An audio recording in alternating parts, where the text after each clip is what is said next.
మొదటగా ఈ వీడియోలో మనం భగవద్గీత అధ్యాయము 10 శ్లోకము 31ని పరిశీలిద్దాం. తన దివ్యమైన వైభవాలను వివరిస్తున్న శ్రీకృష్ణుడు ఈ సృష్టిలో ఉన్న శ్రేష్టమైన వాటిలో తానెలా ఉన్నాడో అర్జునుడికి తెలియజేస్తున్నాడు. మొదటగా ఈ పవిత్ర శ్లోకాన్ని భక్తితో విందాం. పవనః పవతామస్మి రామః శస్త్రభృతామహం ఝషాణాం మకరశ్చాస్మి శ్రోతాసామస్మి జాహ్నవీ. ఈ శ్లోకం అర్థం ఏమిటంటే, శుభ్రపరిచే వాటిలో నేను గాలిని, ఆయుధాలు ధరించిన వీరులలో నేను శ్రీరాముడిని, జలచరాలలో నేను మొసలిని, ప్రవహించే నదులలో నేను పవిత్ర గంగానదిని అని శ్రీకృష్ణుడు చెప్తున్నాడు. గాలి కల్మషాలను తొలగించినట్లు భగవంతుడు మనలోని మలినాలను తొలగిస్తాడు.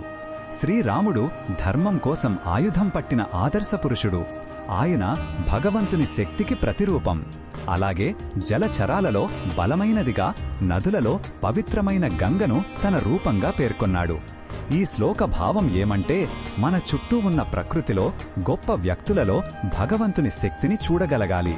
ప్రతి శ్రేష్టమైన దానిలో భగవంతుని వైభవాన్ని దర్శించడం మనలో భక్తిని, వినయాన్ని పెంచుతుంది.